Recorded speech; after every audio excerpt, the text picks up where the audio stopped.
متعلقہ وزراء کو دھمکیاں، قومی اسمبلی میں یہ پورے ماحول پہ بات کرنے کے لیے پیپلز پارٹی کی کلیدی شخصیت قائد حزب اختلاف جناب سید خورشید شاہ ہمارے ساتھ ہوں گے چھوٹے سے وقفے کے بعد۔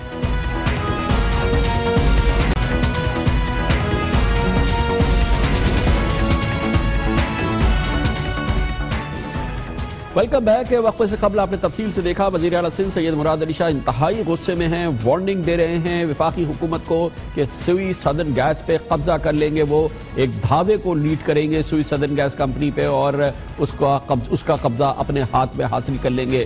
مفتاح اسماعیل نے وفاقی حکومت کی جانب سے بتایا ایسا کچھ ہونے والا نہیں ہے، جناب مراد علی شاہ کے جو آبزرویشنز ہیں، جو ان کے شکایات ہیں، وہ اگلے 2-3 دن میں دور ہو جائیں گی۔ لیکن یہ تمام لینگویج اور یہ پورا ماحول جس میں جناب وزیر اعلیٰ سندھ سید مراد علی شاہ کہتے ہیں کہ وہ سندھ کے سوئی سدرن گیس کی لائنز کو بند کر دیں گے اور دھاوا بول دیں گے، دوسری جانب قومی اسمبلی میں قائد حزب اختلاف جناب سید خورشید شاہ اور پیپلز پارٹی کے دوسرے لوگوں کا بجلی کے معاملات پر وفاقی حکومت کو وارننگ، اور پھر اس کا پورا پس منظر یعنی کہ پچھلے کئی دنوں سے جاری پیپلز پارٹی کا کڑا احتجاج، جناب آصف علی زرداری کے 3 ساتھیوں کی گمشدگی جو کہ بہت اہم معاملہ بن گیا ہے اور پس منظر بہت اہم ہے، ان 3 ساتھیوں کی گمشدگی اور آج جو آپ نے ماحول دیکھا اور پچھلے 2 دنوں سے دیکھ رہے ہیں، ان تمام امور پر میری بات ہوئی پاکستان پیپلز پارٹی کے کلیدی رہنما اور قائد حزب اختلاف جناب سید خورشید شاہ سے۔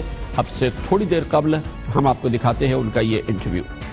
بہت بہت شکریہ شاہ صاحب۔ یہ فرمائیے گا کہ اب سے تھوڑی دیر قبل جناب وزیر اعلیٰ سید مراد علی شاہ نے گیس کے حوالے سے اپنے شدید تحفظات کا اظہار کیا ہے، اور مگر اس کے ساتھ ہی انہوں نے بہت کڑی وارننگ دی ہے وفاقی حکومت کو کہ وہ دھاوا بول سکتے ہیں سوئی سدرن گیس کمپنی پر، اس کا قبضہ حاصل کر سکتے ہیں اور گیس لائنز بند کر سکتے ہیں۔ آپ وفاق کو مضبوط کرنے کی ہمیشہ بات کرتے ہیں، آپ کے خیال میں یہ عمل اور یہ دھمکی معاون ثابت ہوگی وفاق کو مضبوط کرنے کے حوالے سے، کیونکہ اس کا رد عمل اور پھر رد عمل بہت مشکل صورتحال ہو سکتی ہے؟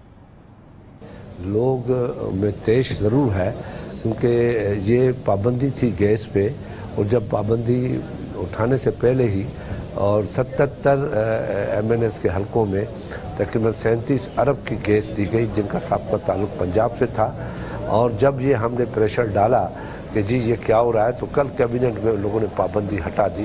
ہمیں پابندی ہٹانے کا مسئلہ نہیں ہے، ہمارا مسئلہ ہے کہ جیسے 37 ارب کی گیس آپ نے 77 MNS کے حلقوں میں دی ہے تو سندھ بھی جو گیس فراہم کرتا ہے، جو 72% ملک کا بہت بڑا حصہ جو یہ سمجھ لیں کہ 70% سندھ ان کو پرووائڈ کرتی ہے گیس، اس کے یہاں پابندی ہو، اس کو نہ دیا جائے، وفاق اپنے فنڈنگ سے اپنے علاقوں میں یہ گیس فراہم کرے، تو اس سے ایک تیش اور ایک نفرت کا بنیاد پڑتا ہے۔ اس لیے حکومت کو اس بات پہ خیال، میں نے کل بڑی تفصیلی اس پہ بات کی ہے اور میں نے کہا کہ یہ وفاق ہے اور اس کو ذرا اس نظر سے دیکھا جائے، اس نظر سے نہ دیکھا جائے کہ یہ صرف سیاست اور اپنے ووٹوں کی وجہ سے یہ گیس دے کے ووٹ دیے جائیں۔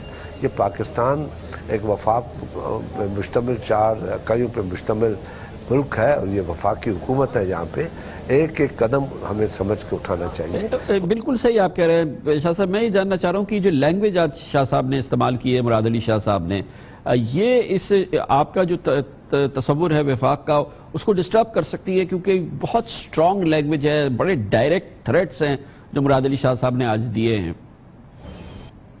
میں سمجھتا ہوں کہ یہ کوئی چھوٹی سی غلط فہمی ہوئی ہے۔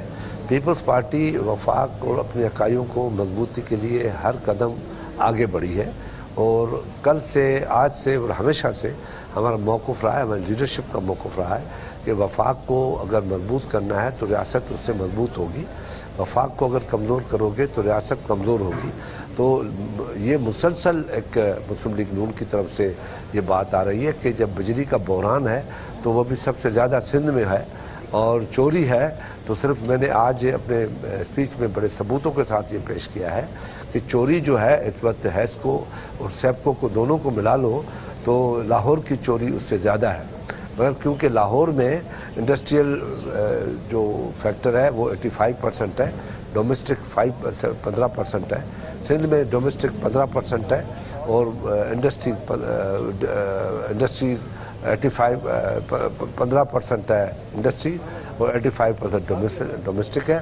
سندھ کی جو لائنیں ہیں وہ بہت پرانی ہیں، 200 کلومیٹر کی ہے، اس کی ویسٹیج بڑی ہو رہی ہے، اس کا سارا نقصان ہم بھر رہے ہیں۔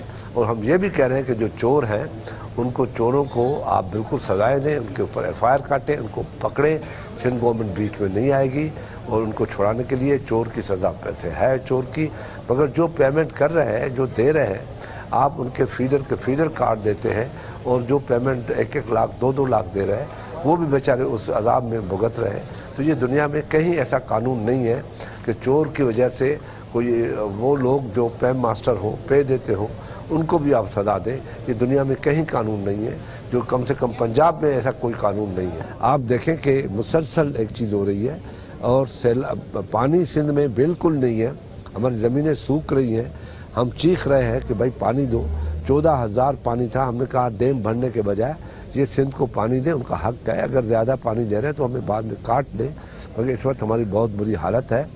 آپ نے فلڈ کینال جو 2 ہیں وہ کھول دیے ہیں، جو قانون کے مطابق یہ آپ نہیں کھول سکتے، یہ تب کھول سکتے ہیں جب سیلاب ہوگا، ان کو بند کریں۔ اور سندھ کو پانی جو ان کی ڈیمانڈ ہے کم سے کم اس وقت 40 اور 40 ہزار، یہ 2-3 ایسے ایشو آ گئے ہیں۔ یہ پانی کی منصفانہ تقسیم کی آپ نے بات کی، آپ نے کہا پنجاب پانی روکتا ہے، لیکن آپ کے علم میں ہے نا کہ سندھ کے اندر بھی جب یہ پانی پہنچ جاتا ہے تو اس کی انتہائی غیر منصفانہ تقسیم ہو رہی ہے۔ کس طریقے سے 300 سے زائد جو انتہائی بااثر لوگ ہیں، جو حکومت سے، پارٹی سے تعلق ہے، ان کو اسپیشل کیسز کے حوالے سے کنیکشنز دیے جا رہے ہیں۔ 9 انچ کی لائنیں ہم نے اپنے پروگرام میں دکھایا، 3 فٹ کا انہوں نے کنیکشن حاصل کر لیا، جس کی وجہ سے زیر سندھ یہ پانی پہنچ ہی نہیں پا رہا۔ جو دوسرے بیچارے سندھ کے کاشتکار ہیں، جو زمین والے ہیں، خود سندھ کے اندر یہ پانی کا جو ایک بے انتہا ایسا لگتا ہے کہ فراڈ کا نظام ہے جو کہ چل رہا ہے۔ میں تو اس حق میں ہوں کہ جو 1933 میں یہ سسٹم آیا تھا اور یہ پانی کی ایلوکیشن ہوئی تھی، اب دنیا چینج ہو گئی ہے۔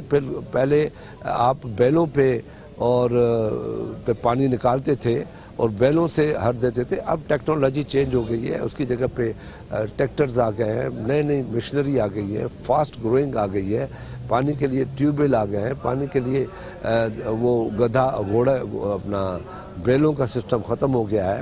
ہماری جو ڈیمانڈ ہے، پاپولیشن جو ہے، جو سندھ میں آج سے 40 سال 50 سال پہلے سندھ ساری کی پاپولیشن 1.5 کروڑ تھی، آج پاپولیشن سندھ کی 5 کروڑ ہے، اور اس حساب سے اس میں بھی تبدیلی آنی چاہیے۔ جہاں 10 انچ کا تھا، جہاں 8 انچ تھا، اب کیونکہ وہاں پہلے جس کو 1000 ایکڑ زمین تھی وہ 200 ایکڑ زمین آباد کر سکتا تھا، پانی اس حساب سے ملتا تھا، اس حساب سے ڈسٹریبیوشن ہوتی تھی۔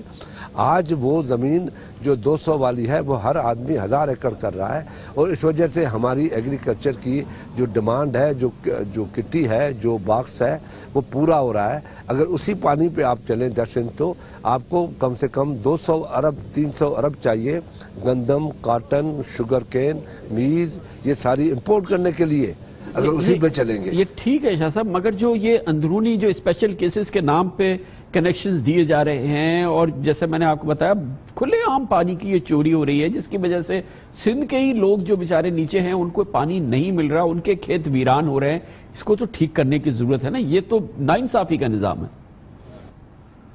یہ ایک نیچرل فنامنا ہے کہ پانی جہاں سے گزرتا ہے وہ انڈیا ابھی جیسے ہمارا پنجاب میں ہے، پنجاب کا جو اوپر کا حصہ ہے وہاں 10-15 ہزار پانی کی کنیکشن جو سندھ کا شہر آتا ہے گڈو سے پہلے، وہ اس میں سے ٹیوب ویل لگے ہوئے اٹھا رہے ہیں، ان کو کوئی کہنے والا نہیں ہے، وہ ہمارا پانی اٹھا رہے ہیں جو پنجنت کے بعد پانی آ رہا ہے۔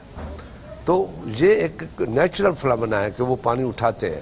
تو مگر جو پانی ڈیو شیئر ہمارا ہے اس وقت، ہمیں وہ تو دیا جائے نا، باقی ہمارا اندرونی معاملہ ہے، ہم سنبھل لیں گے اس کو۔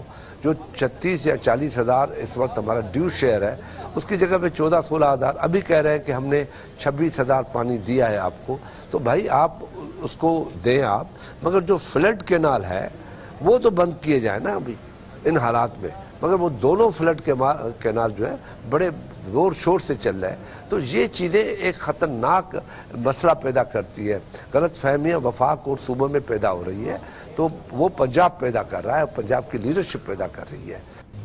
تو ہمارے ہاں جو ہماری روزی روٹی ہے وہ اس پہ ہے، اور وہ اگر وفاق میں بیٹھ کے ہم بار بار چیخ رہے ہیں کہ ہم آپ کو پھر کہتے ہیں ہم آپ کو دے رہے ہیں پانی، ابھی لوگوں نے پانی چھوڑا ہے، اب یہ پہنچتے پہنچتے 6 دن ان کو لگیں گے تو ہم تب تک تو ہماری تباہی ہو جائے گی. تو یہ ٹیکنیکل چیز ہے، کسی دن آپ کو ٹائم ہو تو آئیں، میں اور آپ بیٹھ جائیں، میں آپ کے ذہنوں میں یہ چیز پروو کر کے ثابت کر کے بٹھاؤں گا. آپ کے لیے اچھا ہے کہ کم سے کم کامران خان کو ایگریکلچر کی بہت بڑی نالج ہے. اتنی نالج کامران خان کہاں سے لایا ہے؟ تو یہ آپ کے لیے اچھا ہوگا اور میرے لیے بھی اچھا ہوگا. ٹھیک ہے شاہ صاحب. اچھا یہ بتائیے گا کہ یہ جو ابھی معاملہ ہے خاص طور پہ جو پیپلز پارٹی کے لیے شدید مسئلہ بن گیا پچھلے کئی دنوں سے ہم دیکھ رہے ہیں، یہ جو 3 جناب آصف علی زرداری کے قریبی ساتھی جو گمشدہ ہو گئے ہیں، لاپتہ ہو گئے ہیں، اس پہ پیپلز پارٹی کا بہت زیادہ احتجاج ہے. مگر یہ ناقدین کہتے ہیں کہ گمشدہ افراد کا معاملہ تو صرف ان 3 افراد کا نہیں ہے، پاکستان کے دوسرے لوگوں کا معاملہ. خود سندھ کے اندر جو ہے یہ گمشدہ افراد کی تعداد جو ہے وہ درجنوں بیسیوں کی تعداد میں ہے، لیکن پیپلز پارٹی ان معاملوں پہ کبھی نہیں بولی ہے. صرف ان 3 لوگوں پہ پیپلز پارٹی سخت ترین احتجاج کر رہی ہے، کیونکہ یہ پیپلز پارٹی کے کوئی بڑے رہنما بھی نہیں ہے، لیکن کیونکہ ان کی ایک اپنی حیثیت ہے ایک پرسنل لیول پہ، اس لیے آپ احتجاج کر رہے ہیں. دیکھیں کامران صاحب، لوگ اٹھائے جاتے ہیں، اٹھاتے ہیں یہ لوگ اور غائب کر دیتے ہیں. مگر ریسنٹلی ہم نے ابھی 23rd کانسٹیٹیوشن امینڈمنٹ کی ہے، جس میں ہم نے واضح طور پہ یہ اس میں امینڈمنٹ میں ڈالا ہے کہ 24 گھنٹے کے اندر جس کو اٹھایا جائے گا اس کو 24 گھنٹے کے اندر کسی بھی ماجسٹریٹ کے سامنے پیش کیا جائے گا. یہ آئین کا ایک حصہ بن گیا ہے. اور اس کے ساتھ ہم نے ان میں یہ بھی کہا ہے کہ جب وہ 24 گھنٹے کے بعد پیش ہو جائے، جو پھر گورنمنٹ کی جو ادارے ہیں وہ اپنی انویسٹیگیشن جاری رکھیں اور اس کے اندر کسی کو بھی انٹرفیئرنس کرنے کی ضرورت نہیں ہے. جو وہ کچھ کر سکتے ہیں بلا شک کریں، مگر قانون کے جو تقاضے ہیں پورے کیے جائیں. اس وجہ سے ہم نے پارلیمنٹ کے اندر، کیونکہ یہ پارلیمنٹ نے امینڈمنٹ پاس کی تھی، 23rd امینڈمنٹ پاس کی تھی، یہ آئین کا حصہ بن گیا. اب اتنے 10 دن بھی نہیں گزرے ہیں کہ اتنی بڑی وائلیشن ہو اور پھر اس پہ وہی پرانی ہسٹری دہرائی جائے اغوا کرنے کی. یہ صرف 3 بندوں کا مسئلہ نہیں ہے، اس سے بعد میں اور بھی ہیں جن کو اٹھا کے جاتے ہیں. ہماری صرف یہ گزارش ہے کہ بھئی جناب آئین اور قانون کی کوئی تو احترام کیا جائے اور اس کے تحت جن کو پکڑتے ہیں آپ ان کو پیش کریں، ہمیں کوئی اس کا اعتراض نہیں ہے. شاہ صاحب ان 3 میں سے 2 لوگ تو سندھ میں ہی غائب ہوئے ہیں. 2 شخصیات جو ہیں غلام قادر مری اور اشفاق لغاری تو سندھ میں غائب ہوئے. سندھ میں حکومت ہے پاکستان پیپلز پارٹی کے مراد علی شاہ صاحب وزیر اعلیٰ. بنیادی ذمہ داری تو سندھ حکومت کی ہے کہ ان کو ڈھونڈے، ان کے جو اغوا کرنے والے ان کو تلاش کرے، ان کو بازیاب کرائیں اور ان کی فیملی کے حوالے کرے. کیسے آپ کہہ سکتے ہیں کہ ان کو کوئی ادارہ لے گیا ہے، یا ادارہ بھی ہے تو اس کو ڈھونڈنے کا کام آپ کا ہے نا؟ آپ کیسے کہہ سکتے ہیں کہ کوئی ادارہ لے گیا ہے ان کو؟ میں آج اس شخص سے بات کر رہا ہوں جو مجھ سے 10 گنا پہلے سوچتا ہے، میں بعد میں سوچتا ہوں. اب آپ کو میں سورج کو چراغ دکھاؤں تو بڑی مذاق ہوگی، اس لیے میں اس پہ بات نہیں کرتا. انتہائی جہاں دیدہ سیاسی شخصیت ہے جناب سید خورشید صاحب، اور دور کی بات کرتے ہیں. خبر سے بریک اور اس کے بعد ہم ذکر کریں گے ایک اور اہم معاملہ اس سے جڑا ہوا ہی سمجھ لیجئے، اور وہ یہ ہے کہ پچھلے کچھ عرصے سے ہم دیکھ رہے ہیں کہ یہاں پر ایسی شخصیات جو کہ سیاسی پہچانی جاتی ہیں وہ گرفتار ہوتی ہیں، رینجرز کے پاس ہوتی ہیں، دوسرے اداروں کے پاس ہوتی ہیں، اور اس کے بعد جب وہ واپس آتی ہیں تو ان کے جو کٹر سیاسی نظریات ہوتے ہیں، جو کچھ لوگوں کے نزدیک ٹاکسک سیاسی نظریات ہوتے ہیں، وہ تحلیل ہو جاتے ہیں اور وہ ایک ریفائنڈ پولیٹیکل نظریات کے ساتھ واپس آتی ہیں. ایسا لگتا ہے کہ رینجرز کوئی اصلاحاتی پروگرام چلا رہی ہے اس دوران جس سے ان لوگوں کو گزارا جاتا ہے. اس کا ذکر کرتے ہیں چھوٹے سے وقفے کے بعد.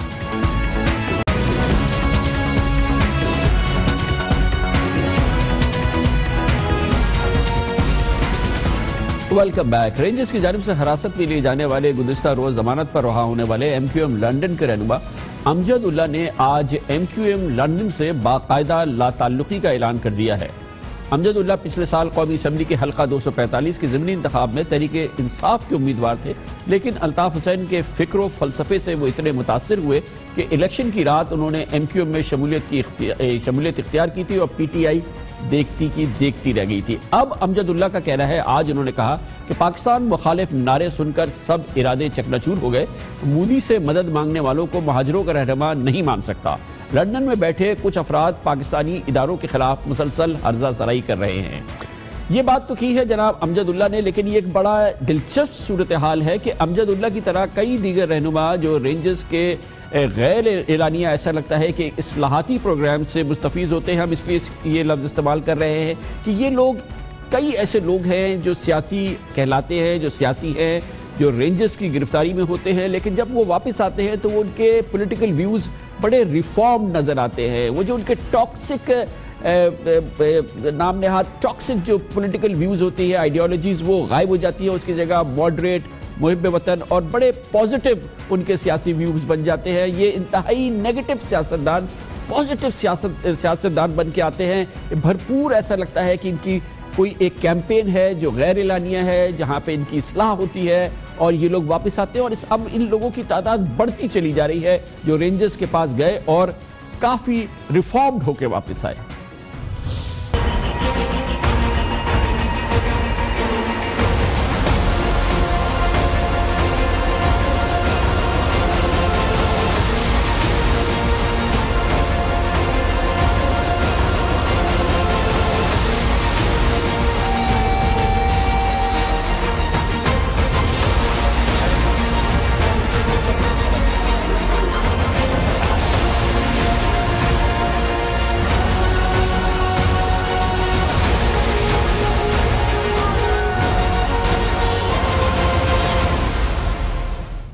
اس سلسلے کا سب سے اہم واقعہ، سب سے اہم رات تھی 22 اگست کی، جب 22 اگست کی تقریر کے بعد رینجرز نے ڈاکٹر فاروق ستار اور بہت سارے پرومیننٹ لوگوں کو حراست میں لیا اور پھر انہوں نے الطاف حسین سے لا تعلقی کا اعلان کیا اور اس طرح سے ایک سفر کا آغاز ہوا۔